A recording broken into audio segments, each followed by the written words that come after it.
ये महेश सिंह तोमर परिवार जनवरी के प्रथम वीक में लगभग कितने ही सालों से हम लोगों को आमंत्रित करता रहा है और हम लोग आते रहे हैं। अब तो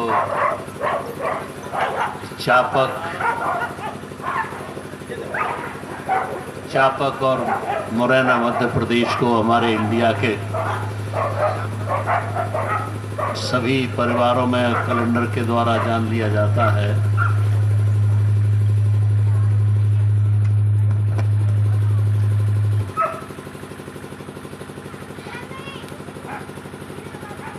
तो आप लोगों ने हम लोगों के ग्रंथों द्वारा और प्रवचनों द्वारा, परंपराओं द्वारा और संत मत की जो धाराएं प्रवाहित हैं उनके द्वारा लगभग अध्यात्म के सभी पहलुओं को सुना है। और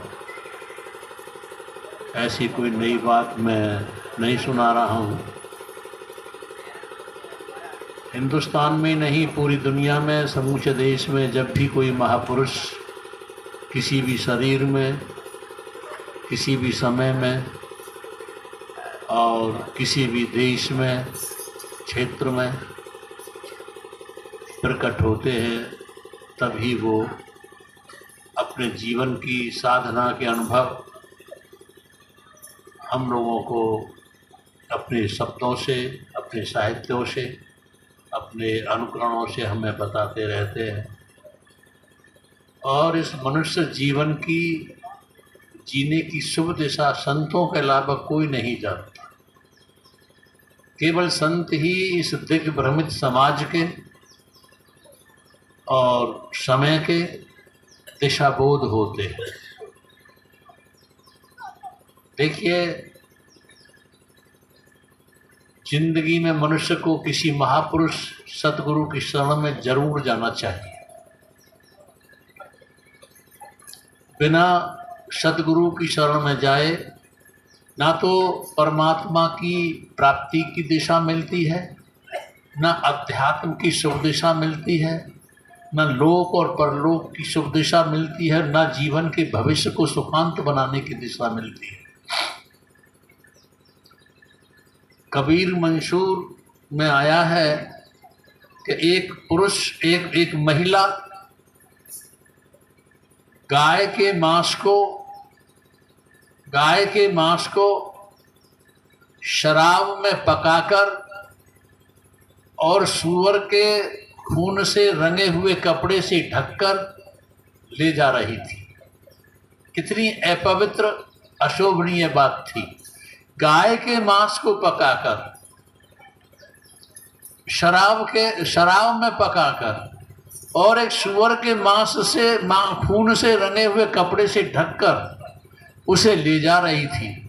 किसी आदमी ने पूछा, ये तुम क्या ले जा रही हो? उसने कहा, मैं गाय के मांस को शराब में पकाकर सूअर के खून के रंगे हुए कपड़े से ढककर ले जा रही हूँ। उसने कहा, इतना अपवित्र, अशोभनीय कार्य कर रही है और इसे भी ढककर ले जा रही है, क्यों? उसने कहा, मैं इसे इसलिए ले जा रही हूँ किसी निगुरे की नजर न लग जाए, इस पर किसी निगुरे की नजर न पड़ जाए। उसने कि निगुरा जिसका कोई गुरु नहीं होता है, उसका इतना तू जो कर रही है। तो हाँ, उसने कहा, निगुरे से नाहर भला जो करे जीव की हान, नरक लोक ले जाएगी ये निगुरे की पहचान। निगुरा जो किसी गुरु जो होते हैं वो परमात्मा के प्रतिनिधि होते हैं। परमात्मा का भजन भाव करने से परमात्मा से जुड़े हुए होते हैं। परमात्मा की इस जिंदगी में जो परमात्मा तो एक अरूप है, निराकार है, उसके आकार के रूप में उसके जो रूपायित होकर गतिशील होते हैं। परमात्मा तो अपनी जगह पर स्थित है, लेकिन उसकी खबर देने वाले सतगुरु होते हैं, संत होते हैं, गुरु होते हैं। और जो उन गुरुओं को भी नमन नहीं करता है, जो गुरुओं के लिए अपने को समर्पित भाव करके गुरुओं से ही परमात्मा की प्राप्ति का सूत्र नहीं सीखता है, उससे ज्यादा कौन नासमझ होगा, उससे ज्यादा कौन, जैसे कहते हैं हम, हरि विमुख हरि निंदक कौन होगा। तो वो ऐसा संबोधन करती थी। और कि हमारी तुम्हारी थोड़ी सी भूल हो जाती है, हम आंखों पर श्रद्धा के चश्मे चढ़ा लेते हैं, हम किसी परंपराओं के अनुकरणी हो जाते हैं, हम किन्हीं भी मान्यताओं को इतनी हठ धर्मिता से पकड़ लेते हैं कि हम गुरुओं को महत्व नहीं देते। आप और हम समझ लें इस बात को, चाहे इस दुनिया में बुद्ध के नाम से आए, महावीर के नाम से आए, जरथुस्त के नाम से आए, लाओसे के नाम से आए, चाहे वो कन्फ्यूशस के नाम से आए, जीसस क्राइस्ट के नाम से आए, राम से आए, कृष्ण से आए, विष्णु से आए, कबीर से आए, नानक से आए, रविदास से आए, पलटू से आए, स्वामी जी महाराज के नाम से आए, वो आए थे, वो गुरु बनकर आए थे अपने समय में। इन भूले हुए लोगों को गुरुता का प्रमाण देने के लिए आए थे, इन भूले हुए लोगों को दिशा देने के लिए आए थे।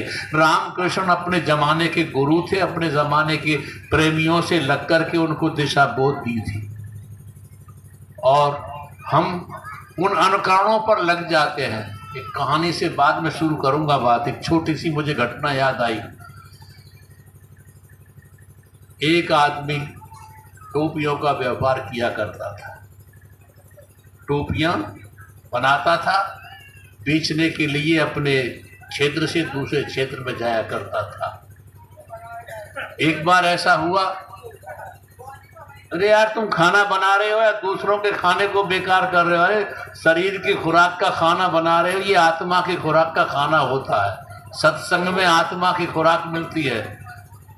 ये भंडारा करोगे, ये शरीर की खुराक होगी, ये आत्मा की खुराक मिलती है सत्संगों में जाकर के। आत्मा की भूख सत्संगों से मिलती है, मिटती है।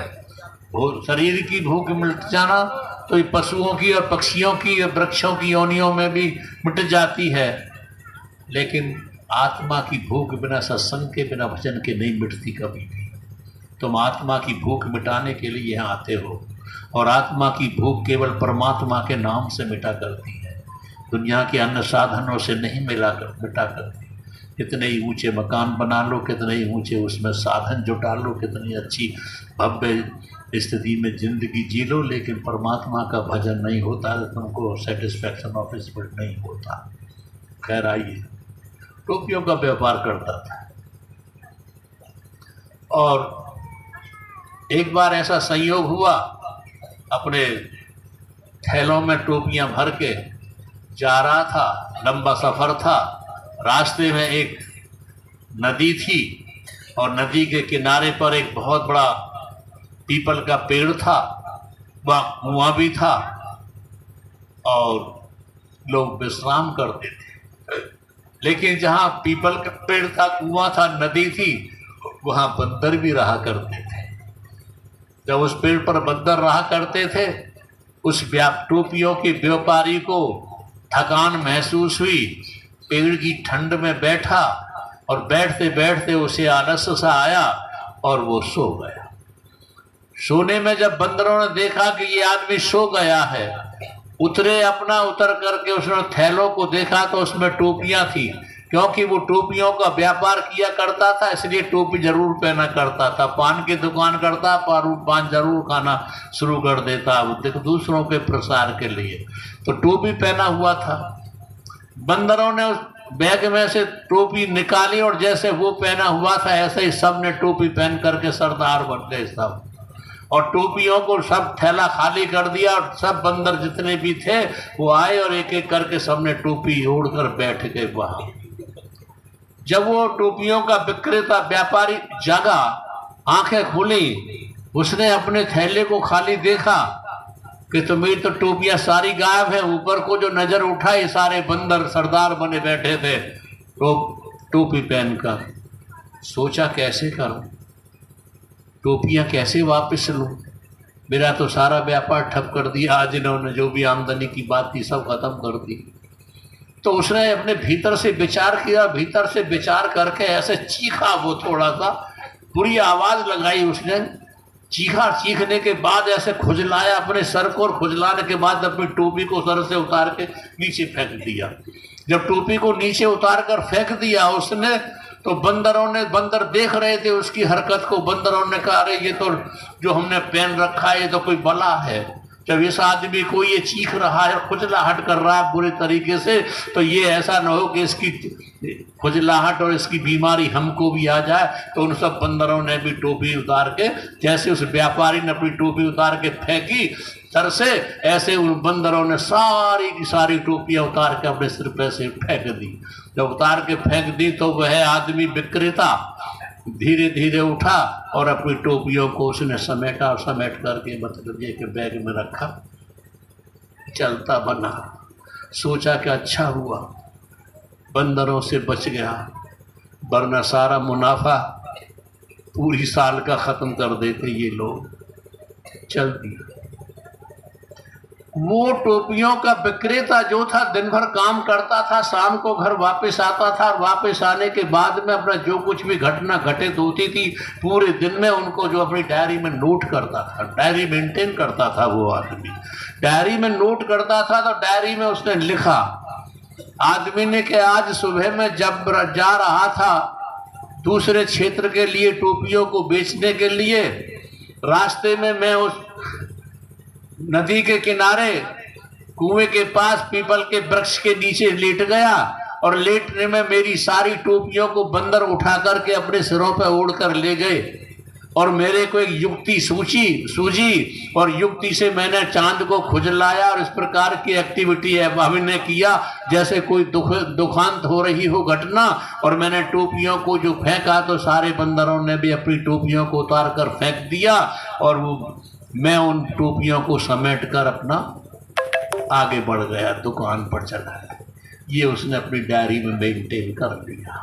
कालांतर उस आदमी की जीवन यात्रा पूरी हुई, और जीवन यात्रा पूरी होने के बाद में वो मर जाता है। तो जैसा कि पैतृक कार्य किया करते बहुत से लोग, टोपियों का व्यापार था, उसका बेटा भी उसी व्यापार को करता था।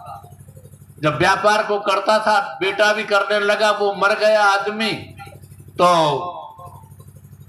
पिता की सारी डायरी को वो पढ़ता था। उसने पढ़ रखा था कि मेरे पिता के जीवन में ये घटना घटित हुई थी। उन घटनाओं के घटित होने पर उसने उस टोपियों वाली घटना को भी पढ़ लिया था। जब एक दिन संयोग से उसी रास्ते को उसके ग्राहक बने पड़े थे, उसी क्षेत्र में गुजर रहा था, और उसके साथ भी ऐसी घटना घटी कि वो भी थकन महसूस करने के बाद में उसी वृक्ष के नीचे कुआं के किनारे, और वो भी लेट गया। और लेटने पर बंदरों को अवसर मिला, बंदरों ने उसके थैले में से भी सारी टोपियां निकालकर अपनी चांदों पर ओढ़ ली, और अपनी चांदों पर ओढ़ने के बाद में मुकद्दम बनकर बैठ गए। उस बेटे की, व्यापारी के बेटे की आंखें खुली। उसने अपने देखा थैले में से सारी टोपियां गायब हैं। उसे अपने पिता की डायरी पढ़ने पर घटना याद आई। ओफो, ये घटना मेरे पिता के साथ भी हुई थी, और मेरे पिता की टोपियों को भी इन बंदरों ने उठाकर निकाल करके सारा ओढ़ लिया था। तो मेरे पिता ने इस घटना से उभरने के लिए अपनी चांद को खुजलाया था और एक चीख मारी थी ताकि दुख का महसूस हो। तो उसने भी वही घटना घटी, उसने वही दोहराया। उसने देखकर टोपियों को गायब, अपनी चांद को खुजलाया और चीखा, और चीखने के बाद में अपने सर से उस टोपी को उतारा और फेंका बेटे ने। जब फेंका बेटे ने तो बंदरों को भी उस घटना की याद आ गई। बंदर, आहा, आपसे बहुत पहले हमने एक आदमी यहाँ पर आया था, उसकी टोपियों को हमने पहन लिया था, और उसने भी ऐसी ही एक्टिविटीज की थी जैसा ये कर रहा है, और उसकी एक्टिविटीज को देख करके हमने भी अपनी टोपियां उतार कर फेंक दी थी और वो उन टोपियों को बीन कर इकट्ठा करके चला गया था। उनको भी वो घटना याद आ गई।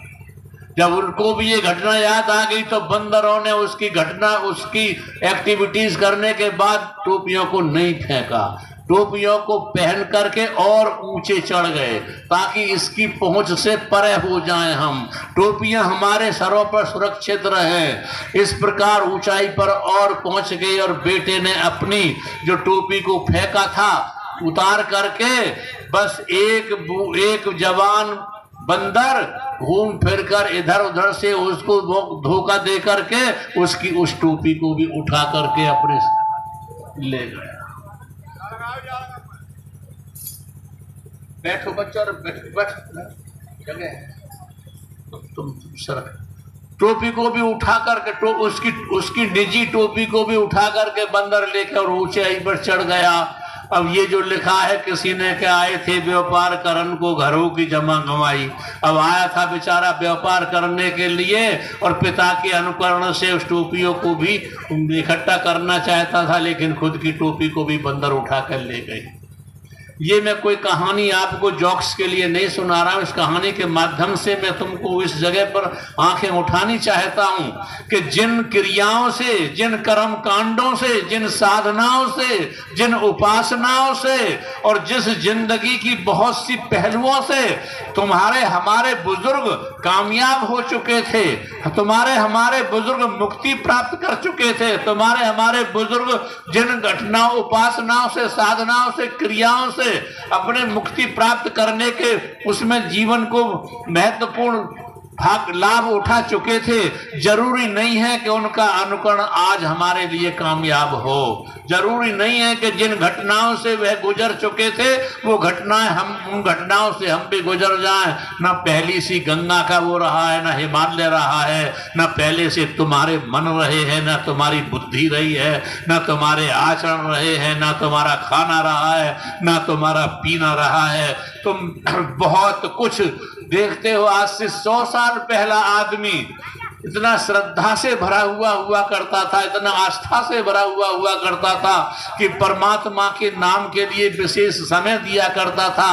और आज का आदमी परमात्मा के भजन ध्यान के लिए तर्क वितर्क से इस प्रकार की दलीलें पेश करता है कि वो अपने सुख और आराम के लिए सारी चीजों को भूले बैठा है। जरूरी नहीं है।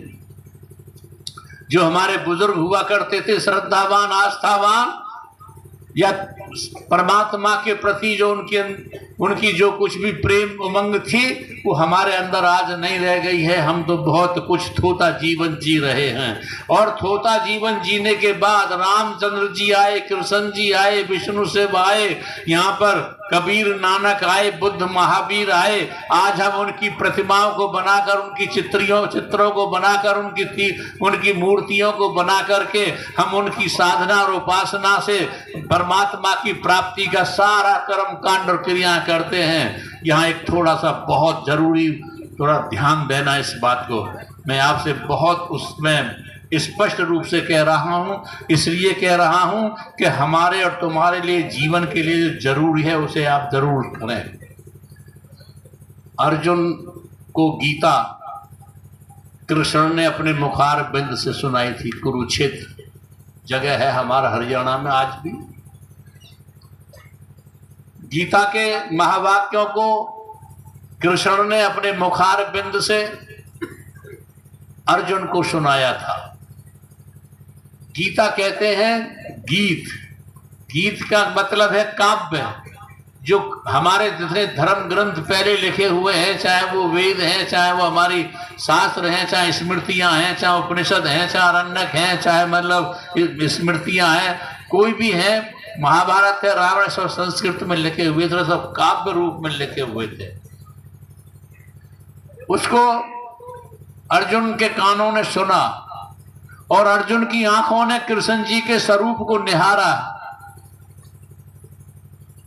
अर्जुन के कानों ने महावाक्य गीता को सुना, कृष्ण के स्वरूप को अर्जुन की आंखों ने निहारा। दोनों का आमना सामना मौजूदगी में था।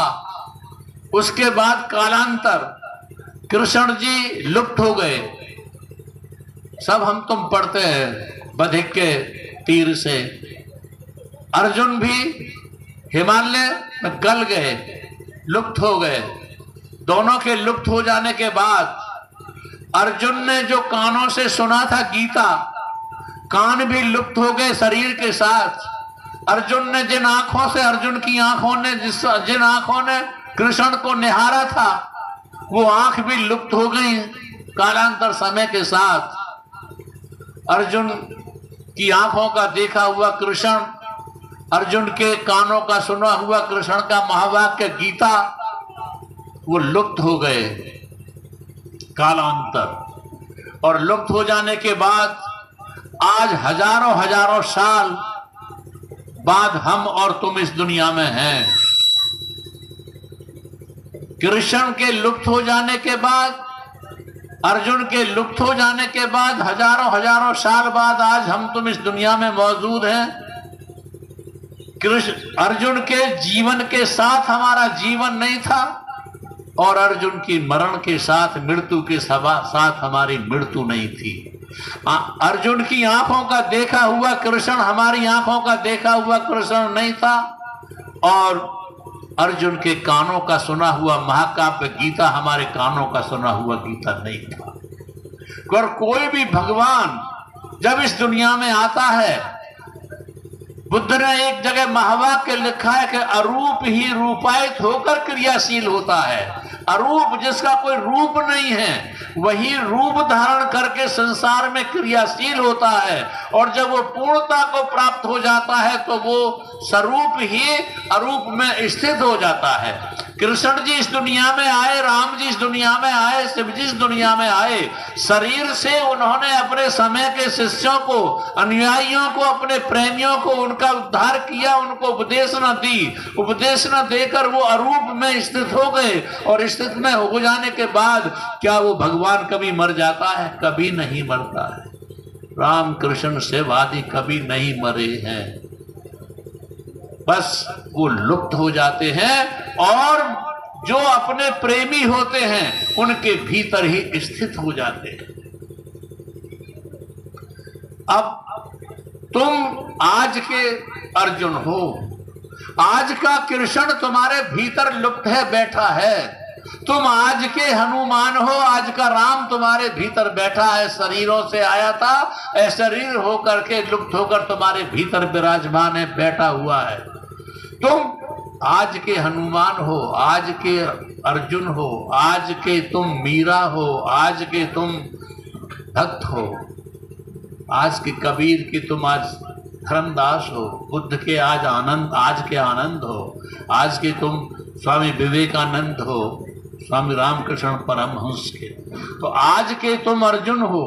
आज के अर्जुन को आज की गीता चाहिए, आज का कृष्ण चाहिए जो तुम्हारे भीतर विराजमान है। संत सतगुरु जो कहते हैं वो ये कहते हैं कि तुम किसी मौजूद सतगुरु के पास जाओ और उससे युक्ति सीखो, ये सीखो विद्या, ये कला सीखो, ये सूत्र सीखो, ये योग सीखो, ताकि तुम जिसकी वजह से अपने भीतर बैठे हुए कृष्ण के अनहद नाद को सुनो, उस गीता को सुनो, उस अनहद गीत को सुनो और उसके स्वरूप को, जो प्रकाश स्वरूप तुम्हारे भीतर विराजमान है, उसके स्वरूप को देखो। जब तुम उस कृष्ण के प्रकाश रूप स्वरूप को, राम के प्रकाश रूप स्वरूप को, बुद्ध के प्रकाश रूप स्वरूप को और कबीर के, नानक के प्रकाश स्वरूप को अपने भीतर अपनी आंखों से देखोगे, तब तुम्हारा वो परमात्मा होगा, तुम्हारा कृष्ण होगा, तुम्हारा वह राम होगा, तुम्हारा वह बुद्ध और महावीर होगा। और यदि तुमने अपनी आंखों से अपने भीतर के प्रकाश को, परमात्मा के प्रकाश को नहीं देखा है, परमात्मा की आवाज को, जिसको गैवी आवाज कहते हैं, सुल्तान नमस्कार कहते हैं, जैसे अनहद शब्द कहते हैं, जिसे ग्रेट नेम या हॉरी नेम कहते हैं, उसको तुमने अपने कानों से नहीं सुना है तो तुम्हारी आंखों का, तुम्हारी कानों का उपयोग सही नहीं है, जो उपयोग हमारे अर्जुन आदि कर चुके थे। जाओ, देर न करो, पहुंचो, किसी उस सतगुरु के पास अपनी हठधर्मिता छोड़कर इन गाथाओं को छोड़कर अपने जीवन की गाथा बनाइए, अपने जीवन की दिशा चुनिए, जिस दिशा में तुमको तुम्हारे भीतर बैठा हुआ परमात्मा का प्रकाश स्वरूप अनुभव हो। अपनी जाइए उस वाणी को इन बाहरी कानों से, जो आंखें तुम्हारी बाहर देखने की अभ्यस्त हो गई हैं, जो आंखें तुम्हारी बाहर देख सकती हैं, अगर तुमको कोई पूरा गुरु मिल जाता है और तुम्हारी आंखों को भीतर मोड़ना सिखा देता है, तो ये आंखें जो बाहर के दृश्य देख सकती हैं, ये आंखें तुम्हारे भीतर के दृश्यों को, प्रकाश को भी देख सकती हैं। जो कान तुम्हारे बाहर की आवाज को सुन सकते हैं, अगर इन कानों को ऐसी युक्ति मिल जाए, ऐसा सूत्र मिल जाए किसी अनुभवी महापुरुष के द्वारा कि जो तुम्हारे कान तुम्हारे भीतर की आवाज को भी सुन चुके हैं, उस महापुरुष के पास जाओ और उससे इस सूत्र को सीखो। इसी को गुरु नानक देव ने बयान किया था कि पूरा सतगुरु पाइया पूरी पाई जुक्त, हसंदियां खलंदियां खबंदियां बिच्छू पाई मुक्त। यदि तुमको पूरा सतगुरु मिल जाता है और पूरे सतगुरु से तुमको पूरी युक्ति मिल जाती है अपने भीतर, जिसको अंग्रेजी में इंट्रोवर्ट कहते हैं, अंतर्मुख होने की, तो तुम्हारा जीवन का सार्थक हो जाता है, तुम्हारा जीवन का कल्याण हो जाता है। और अगर तुम देखा देखी जैसे सब कर रहे हैं, समूहगत प्रार्थना करते हो, उपासना करते हो, साधना करते हो, समूह के साथ जैसे समूह जा रहा है तुम कर रहे हो, समूह तिलक लगा रहा है, तुम भी तिलक लगाने से हो जाते हो ब्रह्मज्ञानी, तुम भी कपड़े रंगने से हो जाते हो महात्मा, तुम भी हो जाते हो उनकी तरह घंटा शंख बजाने से भक्त हो जाते हो। तो तुम्हारा समूह के साथ साथ जब तुम जन्म लिया था तुमने, तो तुम्हारे साथ तुम्हारे जाति ने, तुम्हारे समूह ने, तुम्हारे गांव ने जन्म नहीं लिया था, तुम अकेले जन्म लिया। तो जिस दिन मरोगे उस दिन ये समूह तुम्हारे साथ नहीं मरेगा। इसलिए तुम्हारा व्यक्तिगत जीवन है और व्यक्तिगत ही मरण होगा। इसलिए व्यक्तिगत परमात्मा जो तुम्हारे भीतर बैठा है उसके स्वरूप को निहारो और उसकी आवाज को सुनो, तभी तो तुम धन्य होगे, तभी तो तुम परमात्मा के अंशी होगे। और ये जो आता है शास्त्रों में कि I and my father are one, मैं और मेरा पिता एक है, परमात्मा की उपलब्धि के लिए आप किसी सतगुरु की शरण में जरूर जाएं। बिना सतगुरु की शरण में जाए ये भेद किसी को नहीं आया है। अरे राम कृष्ण ते को बड़ा तिन्हु ने गुरु कीन, और तीन लोक की संपदा गुरु चरण आधीन। जो भी हुआ, जो भी क्षुद्र से पूर्ण बनने के लिए, मानव से महामानव बनने के लिए और जड़ से चेतन बनने के लिए किसी न किसी सतगुरु की शरण में जाना ही पड़ेगा। जैसे कोई महिला अगर पुत्रवती बनना चाहती है तो उसे किसी न किसी की पत्नी बनना ही पड़ेगा। बिना पत्नी बने वो पुत्रवती नहीं बन सकती, पुत्र रत्न प्राप्त नहीं कर सकती। इसलिए बिना सतगुरु की शरण में जाए हुए तुम राम को, कृष्ण को, विष्णु को, शिव को प्राप्त नहीं कर सकते। सतगुरु की शरण में जाओ और उससे सीखो। वो है सूत्र जो तुमको तुम्हारे भीतर इंद्रियों के तल से, मन के तल से, बुद्धि के तल से और तुम्हारी परंपराओं के तल से ऊपर उठाकर भ्रू मध्य से, जिसको भ्रू मध्य बोला है गीता में कृष्ण ने, इस भ्रू मध्य से ऊपर 10वें द्वार, इन दोनों 9 द्वार जो हमारे हैं, आंखों के, कान के, नाक के, मुख के, गुदा का, जनेंद्रिय का, इन 9 द्वारों से ऊपर 10वें द्वार में जहाँ परमात्मा का प्रकाश भरा पड़ा है, जहाँ परमात्मा की आवाज अनाहत बिना चोट के हो रही है, उसका स्वानुभव करके अपने जीवन को धन्य बनो। एक बात, एक सामाजिक सांसारिक जो देखने में आ रहा है उसके विषय में एक छोटी सी बात मुझे फिर याद आई। ये तो तुम्हारे लिए जरूरी है। गुरु की शरण में जाओ और अपने भीतर राम कृष्ण सत्य पुरुष को निहारो। जो देख रहा, एक इतिहास का छात्र था, हिस्ट्री, छोटा बच्चा था, अपने घर बैठा था, माँ उसके लिए खाने के लिए ले जाने के लिए खाना बना रही थी रसोई में, पिता बाहर बैठा था अपना डाइनिंग रूम में और बच्चा पे पूछ बैठा, पापा ये युद्ध कैसे होते हैं, समझना बात। पापा युद्ध कैसे होते हैं? तो पिता समझा रहा था बेटे को, बेटे युद्ध कैसे होते, युद्ध ऐसे होते, मान लो पाकिस्तान हिंदुस्तान पर आक्रमण कर दे। जब ये कह रहा था पिता, तो माँ रसोई में खाना बना रही थी। उसने कहा सुनो जी, आप मेरे बच्चे में गलत संस्कार नहीं डालेंगे। आप ये कहकर मेरे बच्चे में गलत संस्कार नहीं डालेंगे, ऐसा कभी हो ही नहीं सकता कि पाकिस्तान हिंदुस्तान पर आक्रमण करे।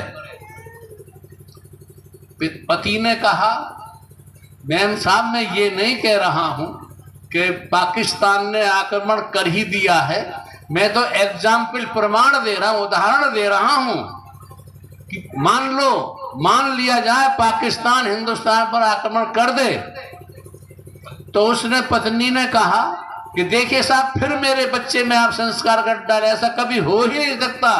पाकिस्तान तो बहुत शांत प्रिय देश है, इस्लामी देश है, भाईचारा बनाने वाला देश है। आप जो है ये कहना ठीक नहीं है। अरे मैं कह रहा, मैं करने की नहीं कह रहा, मैं कह रहा हूं, प्रमाण दे रहा हूं। उसने कि प्रमाण देने से आपकी शुरू से सोच, आपकी मानसिकता शुरू से पाकिस्तान के खिलाफ रही है, और वही संस्कार आप मेरे बच्चे में भरना चाहते, ऐसा हो ही नहीं सकता।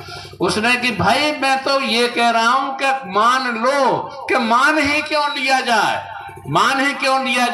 तो वो बेलन से रोटी बेल रही थी उस पे, उन्हें देखिए मैं अपने बच्चे में ये संस्कार नहीं डालने दूंगी। तो वो बेलन को हाथ में लिए हुई बाहर रसोई से बाहर निकली। उसने कहा इसके हाथ में बेलन आ गया। उसने भी वहां जो आंगन में पड़ा था लठ डंडा वो उठा लिया कि देखिए साहब अब बीतने वाली बात नहीं है। तो बच्चा, छोटा सा बच्चा कह रहा था पापा बस रहने दो, मैं समझ गया युद्ध कैसे होता है, रहने दो, मैं समझ गया युद्ध कैसे होता है। बस देखिए, पति पत्नी, पिता पुत्र, मित्र दोस्त संबंधी, हमारे मजहबी, हमारे धर्मी, सब जहां दो होते, पति और पत्नी, खूब प्यार बढ़ता, खूब वायदे करते हैं पंडित जी के मंत्रों के आगे। खूब हमारे यहाँ जब आश्रम पर जो शादियां होती हैं तो खूब वचन भरते हैं एक दूसरे। लेकिन कुछ दिन पीछे ही आनी शुरू हो जाती है, तनाव शुरू हो जाता है, धीरे धीरे धीरे धीरे तनाव शुरू हो जाता है। जहाँ दो मन होते, चाहे पत्नी है, पति है, चाहे पुत्र है, पिता है, चाहे भाई है, बहन है, जहाँ दो मन होते हैं, जहाँ दो धारणा होती है, जहाँ दो मान्यता होती हैं, जहाँ दो परंपरा होती हैं, जहाँ दो अनुकरण होते हैं, वहाँ धीरे धीरे विरोध तो होना स्वाभाविक है। जहाँ दो मन होते हैं, एक मन कुछ चाहता है, एक मन कुछ चाहता है, एक मान्यता कुछ चाहती है, एक मान्यता कुछ चाहती है। तो हम यहाँ पर हजारों हजारों आदमी रहते हैं, हम हजारों आदमी, लाखों आदमी भारतीय हैं। हमारी भारत में तरह तरह के इष्ट हैं, तरह तरह की साधना है, तरह तरह की उपासना है, तरह तरह के योग है, तरह तरह की क्रिया हैं, कर्मकांड है, खिचड़ी है, भूचरी है, अगोचरी है, उन्मुन है, तरह तरह के योग हैं, अष्टांग योग है, प्राणायाम योग है, हठ योग है, तरह तरह की हमारे यहाँ पर क्रिया पद्धति हैं। कोई पहाड़ों पर जाता है, कोई वनों में जाता है, कोई नदियों में जाता है, और सब परमात्मा की तलाश करने के लिए जाते हैं। लेकिन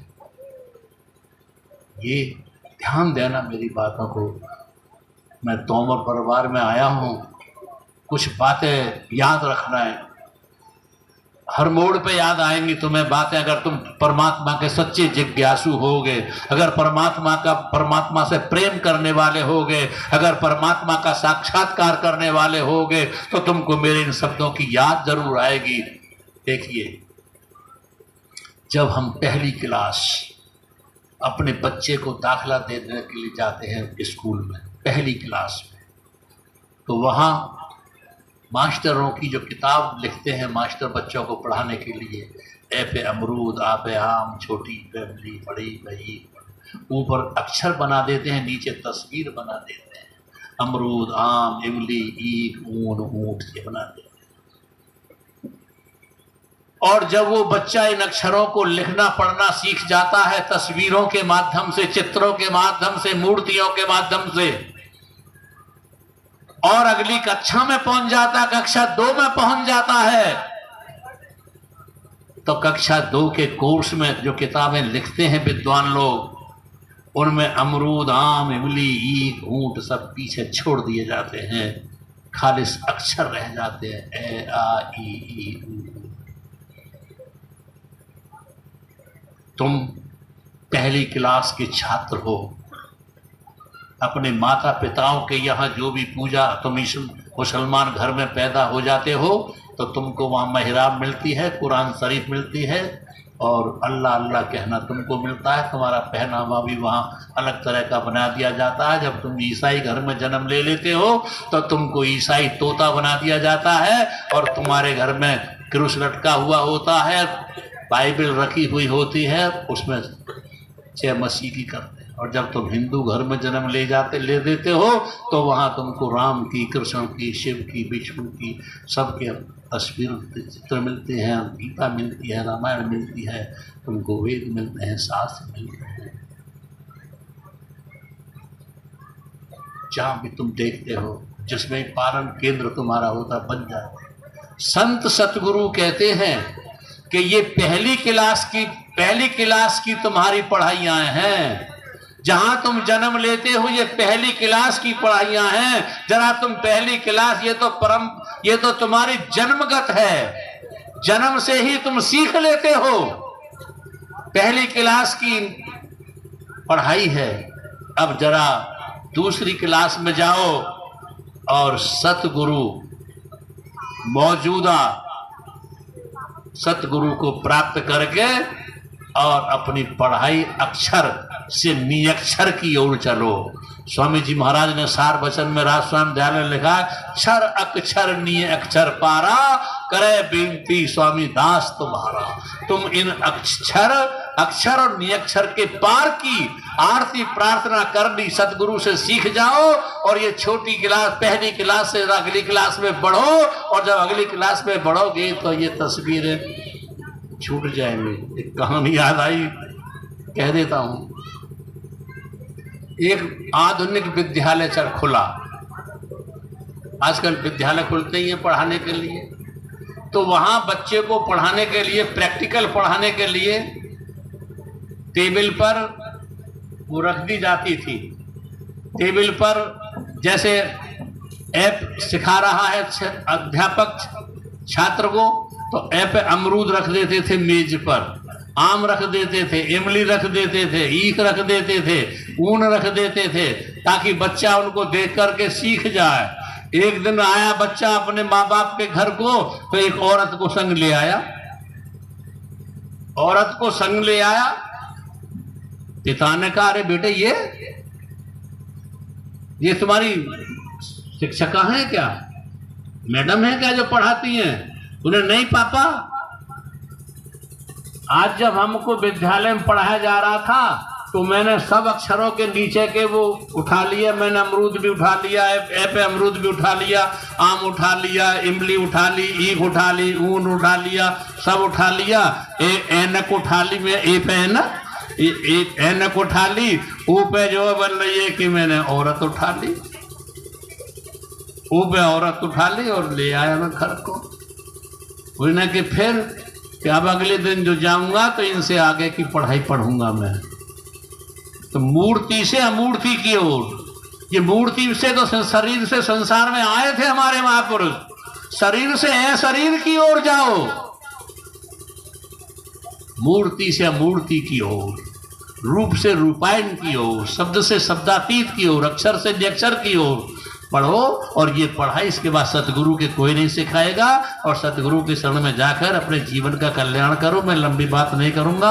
आप शराब पीते हो तो शराब पीना छोड़ दें, मांस खाते हो मांस न खाएं। जुआ, व्यभिचार, जो भी आजकल के अवगुण हो गए, इनसे लोक भी बिगड़ता है, परलोक भी बिगड़ता है, और हमारे देश की और हमारे धर्म की शान भी खराब होती है।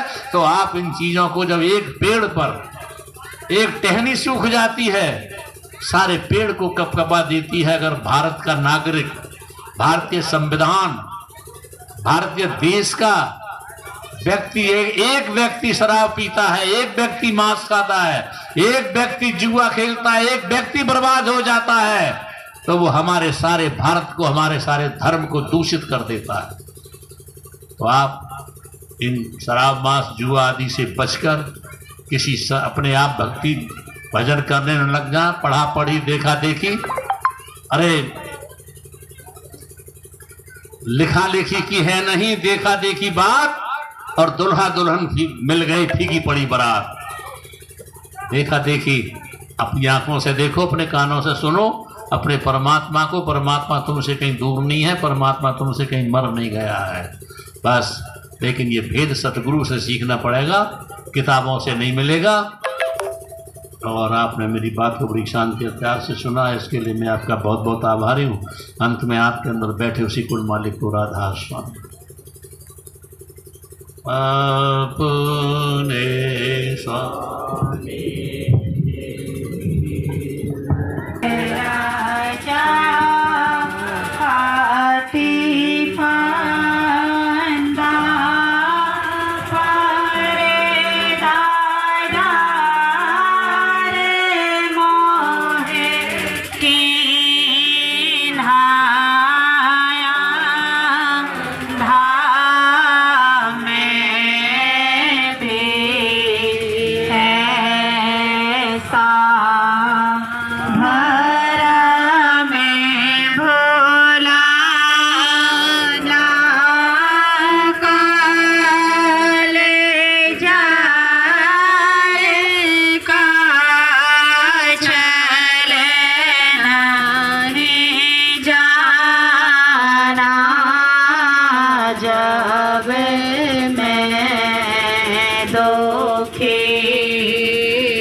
माँ